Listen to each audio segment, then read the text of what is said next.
Online is the way to go with your business. Everybody knows that. Everybody knows you need to bring your business online, especially with what's going on during all of this hype with COVID. And when I say hype, I don't necessarily mean that it's for nothing. Of course, it's a serious thing. It matters. We need to pay attention to it, but it is changing the way we do our business. People have to bring their businesses online. But if you bring your business online and you don't do this one thing, then you are going to create a reputation for yourself that is going to take you so much longer to get out of it than it would have been better if you did not do it. I have seen people spend years trying to get out of the trouble they've caused themselves because they did not do this one thing. And it is this: even if you're good, even if you're adding value, you cannot forget to make sure that you have a culture that is something that people can follow, something that people can get behind. Culture is almost everything online because it makes or it breaks your reputation. Your culture has to be something that you can stand behind, something that people are attracted to, something that they can get loyal about. Most people create their culture over time. They start their social media, they start putting their business online, and then as they go, they create their culture. They kind of decide what it is. They know what they believe in. They know what they want.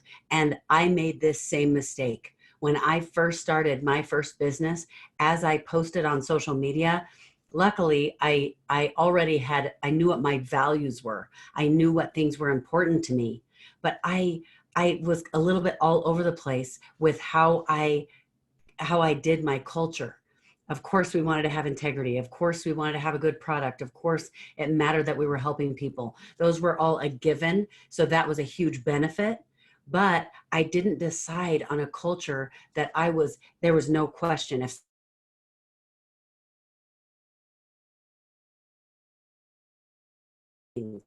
But the rest of it, I hadn't really figured it out. And I was figuring it out as I went. And I grew a $1 billion business and only had around 40 to 50,000 followers. If I had done it right, I could have had so many more followers by doing this the right way. And then what happens when you have followers? When you know how to run a business and you start another business, now you're already that much farther ahead because you've already done it right. So I'm going to teach you 4 things that you can do that will establish your culture right from the beginning. It will help you create the reputation and the growth. So these are step skipping strategies. You want to skip some steps. You want to do it faster. You want to know the mistakes I made and do it faster than I did, more efficiently than I did, and create growth for your business because of what you're doing online. That's exactly what we want. And that's what I get excited about. That's why we call this rule breakers. We are not going to do it the way everyone else does. We are creating new rules. We're getting rid of the old ones and doing what not hardly anyone else is doing. A lot of times we're doing things that no one else is doing. So what the first thing is, you have to know what your culture is. Do you really know what it is? I thought I knew what mine was, but really there were pieces of it I wasn't super clear on. I was fairly clear about a lot of things. And as I figured it out, it was a good thing that a lot of what I was already doing already fit the culture once I finally figured out the full breadth of my personal culture, as well as what was going on with my product. You need to make sure it's super clear. So here are some questions you can ask yourself to decide what exactly it is. So number 1, what makes you proud of what you do? What makes you really proud? Not excited because you're making money, not excited because of something you did, an accomplishment. What makes you proud of what you do? Number 2, how do you celebrate your success? How do you celebrate the success of your customers? Do you celebrate the success of your customers? If you're a dentist or a chiropractor, you might be going, oh my goodness, well, I just tell them, I'm just excited that we see some result. Are you celebrating the success of your customers? Because if you're not, that's a huge indicator of if you're really following through with your culture. Are you there to serve people? The next question I want you to ask yourself is, how does the team come together to fix problems? Do you have a team? Do you have employees? If not, you definitely have a team. You have collaborators. You have people who create some of your content. You have platform providers online. You have partners, even if they're not people that you personally interact with. How does your team come together? And if it's all you, if you're the entrepreneur and it's your business and you're the one, you still have tools online. You might get things printed. You still have things that you are doing where you are using someone else's business to complete your business. So how are you coming together with that? Is it disorganized? Is it organized? Do you know exactly what it is that you're trying to do? Number 3, what is the favorite part of your day?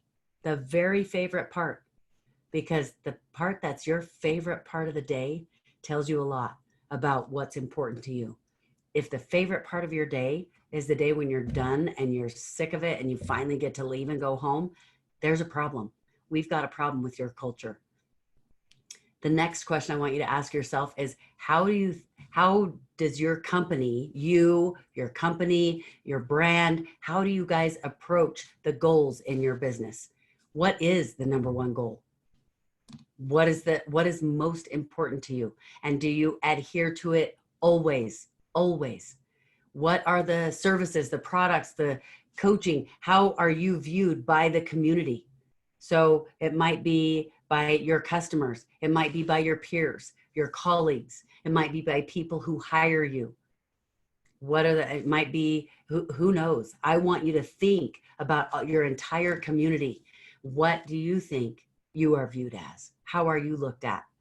And so we've talked about now what you need to do to create your culture, about how knowing what it is. You have to know what it is.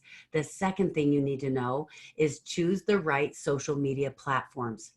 Where is your dream customer? You can't just go out and be on Facebook because that's what everyone else is doing. I was working with a client earlier today, and we were talking about the platforms where they need to post their trainings, their content, their videos that they're putting out there for free. And I was kind of trying to find out what the specific ones are. And he was very clear. He knew exactly where his people are. And I said, okay, Facebook, you're going to be posting this to Facebook because most people need a group in Facebook. Most groups, especially if you're in the online world, most people have a Facebook group. He was very clear. They are not in Facebook. He doesn't need a Facebook group. He doesn't need to muddy the waters of his business with something that is not where his dream client is. That's not where they are. They're on podcasts. They're on IGTV. They're on YouTube. There are places they are, but there are places they are not. So choose the right media platforms. The third thing is to create a social media plan around your culture. Now you know what it is because you've taken the time. Stay consistent. Plan ahead. Repurpose your posts. Know when to post. Figure all of these things out based on your dream client, what their needs are, what their wants are, what their desires are, and make sure that you have a plan. The fourth thing is the most fun. I want you to get creative. Get creative. That's why you started this. That's why you're an entrepreneur. That's why you're a business owner, because you love being creative. And sometimes we get caught up in the day-to-day and the mundane and the responsibilities, and we forget how fun it is to be creative. Get creative. The great thing about social media marketing is that it allows you to show the different side of your organization that the customers don't always see. Or you get to engage in conversations and put content out there that you might feel is out of place on a website, or might be out of place in that niche, but you're discovering, wow, right now, this is what my people are commenting on. This is what they need. You get to get creative in your website, in your emails. So think of the different ideas of how you can show up on your social media presence, and make sure that every single thing you do contributes to adhering to the culture that you want your people to recognize is your business. Because if you don't know what your culture is, your customers won't either. And you're going to start attracting either clients that you're not interested in serving, or you're not going to attract people at all. You certainly won't be attracting the people that you're looking for. So pay attention to culture and go add this to your business. I'll see you guys in the next video.